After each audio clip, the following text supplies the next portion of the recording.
Lors de sa récente tournée en Afrique centrale, le président français Emmanuel Macron s'est rendu également à Brazzaville où il a eu des échanges en tête-à-tête avec son homologue congolais Denis Sassou Nguesso.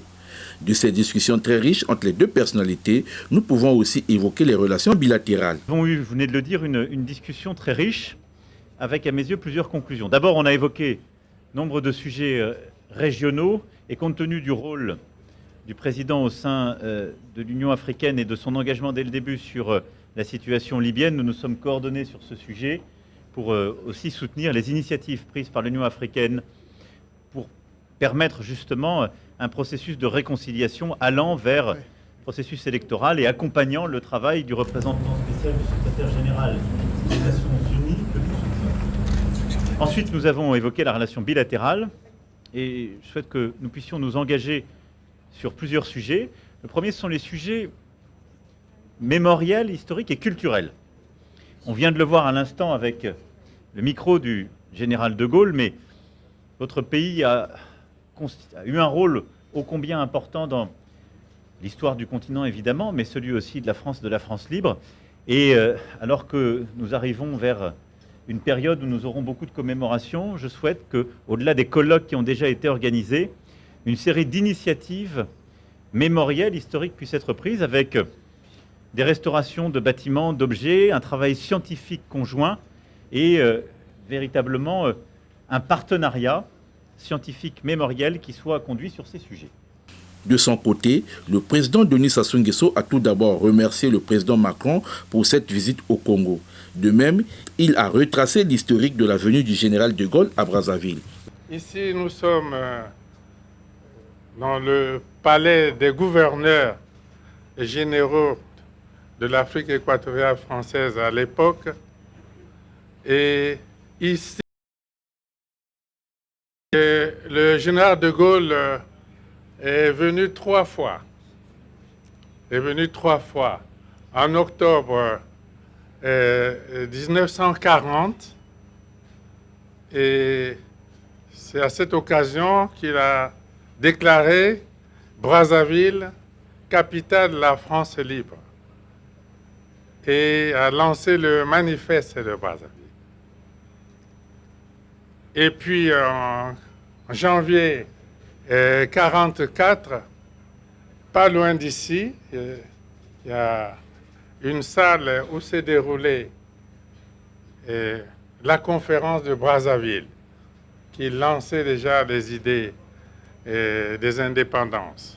Puis, en août-septembre 1958, est toujours venu ici, dans ce palais, et c'était le lancement de la communauté franco-africaine avec ce grand rassemblement au Stade Eboué. Après Brazzaville, où le climat était favorable au président Macron, en RDC par contre, le président Étienne Tshisekedi n'a pas du tout fait des cadeaux à son homologue français. Et donc j'ai tenu un discours cohérent avec ce que je vous disais lundi, qui est celui de bâtir des nouveaux partenariats. Une politique pour le climat et la forêt qui correspond à nos ambitions et l'application de ce qu'on a lancé à Libreville. Une politique culturelle nouvelle en défendant justement les artistes, y compris les plus insolents et les plus innovants. De nouveaux partenariats en matière économique pour les petites et moyennes entreprises, pour faire davantage là-bas et améliorer le cadre d'affaires, ce que je lui ai demandé parce qu'il n'est pas bon aujourd'hui. Donc c'est une politique exigeante, sincère, d'avenir. C'est justement ça qui doit changer dans nos rapports avec la France en particulier, mais l'Europe en général, l'Occident. Votre façon de voir les choses lorsqu'elles se passent en Afrique. Quand il y a des irrégularités aux élections américaines, on ne parle pas de compromis à l'américaine. Lorsqu'en France, il y a plusieurs années maintenant, lors des années Chirac, il y a eu un scandale sur des électeurs décédés qu'on a fait voter, on ne parlait pas de compromis à la française. Je crois qu'il doit y avoir du respect dans la considération que nous avons les uns envers les autres. Nous n'avons aucunement l'intention de galvauder l'opinion de nos électeurs. Le processus électoral est entamé. Nous avons tiré suffisamment la sonnette d'alarme pour dire que s'il y a risque de dérapage, ce n'est pas à cause des autorités du pays ni des responsables de la CENI, c'est simplement dû au fait que nous sommes un pays agressé par le Rwanda, l'agression à laquelle d'ailleurs a fait suite un déplacement massif de population, d'électeurs qui pouvaient être en ce moment en train d'être enrôlés, mais qui malheureusement ne peuvent pas à cause du fait qu'ils sont loin de leur base. Et à cause de cela, nous risquons de prendre du retard dans l'enrôlement. Et s'il y a retard dans l'enrôlement, il y aura retard dans le vote de la loi sur la répartition des sièges, parce que c'est très important, c'est en juin qu'elle doit intervenir, pour que nous puissions ensuite aller sur un processus électoral crédible. Sans cela, jusqu'à ce stade, je ne sais pas comment nous allons nous y prendre. Est-ce qu'il faut stopper le processus d'enrôlement des électeurs en attendant que la paix revienne, avec le risque que cela impacte sur le respect du calendrier, ou faut-il continuer le processus en ne prenant pas en compte les populations nombreuses de déplacés de guerre? C'est ça qui peut poser problème. Et si demain, nous allons aux élections dans des conditions difficiles, vous parlerez de compromis à l'africaine, alors qu'aujourd'hui, ces mêmes Africains sont en train d'attirer votre attention sur cette ignoble et injuste agression due au fait du Rwanda et demandons même des sanctions, personne n'en parle. Voilà ce que je voulais apporter comme précision pour dire, ça aussi, ça doit changer dans la manière de coopérer avec la France et l'Europe. Regardez-nous autrement, en nous respectant, en nous considérant comme de vrais partenaires, et non pas toujours avec un regard paternaliste, avec l'idée de toujours savoir ce qu'il faut pour nous et non pas pour... Le médecin-colonel Alexis Mourou Moyoka, directeur central du service de santé du ministère de la Défense nationale, a présidé la cérémonie de levée de couleur couplée à la présentation du nouveau directeur de l'hôpital central des armées Pierre Moubengo de Brazzaville. À compter de ce jour, vous reconnaîtrez désormais pour directeur de l'hôpital central des armées Pierre Moubengo le médecin-colonel Mbongo Guy Abel, ici présent. Vous lui obéirez en tout ce qu'il vous commandera pour l'intérêt du service, l'exécution des règlements militaires, l'observation des lois de la République et le succès des forces armées congolaises conformément à la Constitution. Après son installation par le médecin-colonel Alexis Mourou Moyoka, le médecin-colonel Guy Abel Mbongo, nouveau directeur de l'hôpital central des armées Pierre Moubengo, s'est exprimé. À mon commandement, observe,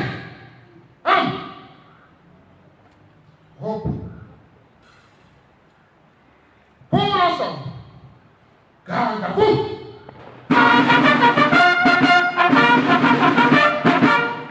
Présentez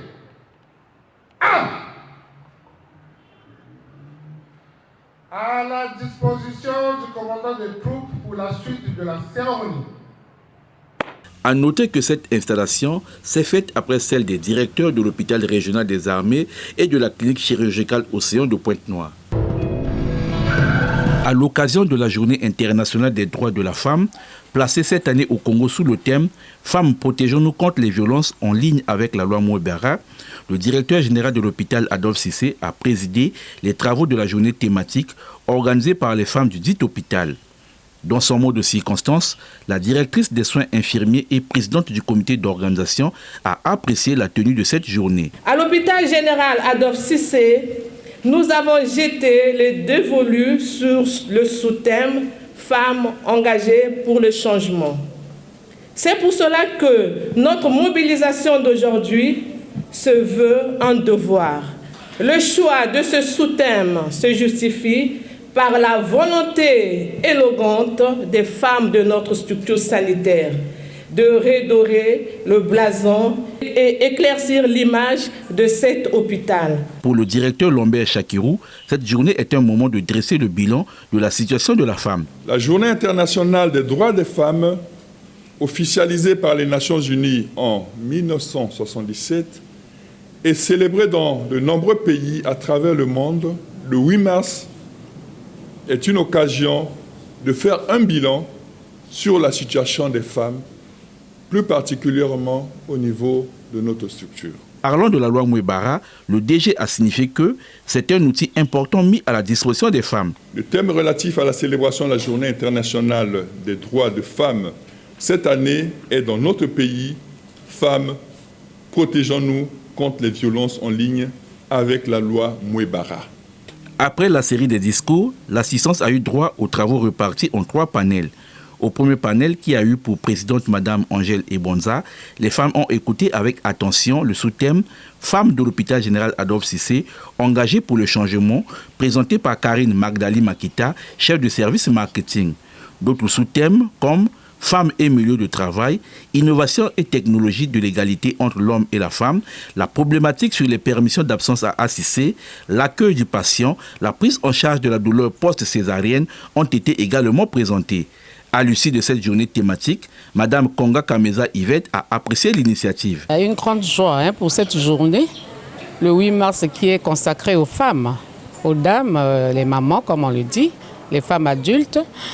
L'initiative que notre directeur général de l'hôpital ACC a prise, vraiment elle est très bonne.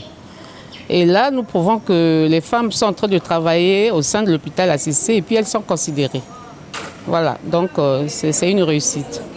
Le 8 mars est une journée d'action, de sensibilisation et de mobilisation dédiée à la lutte pour les droits des femmes, l'égalité et la justice, a martelé le docteur Lambert Chakirou, directeur général de l'hôpital Adolphe Cissé.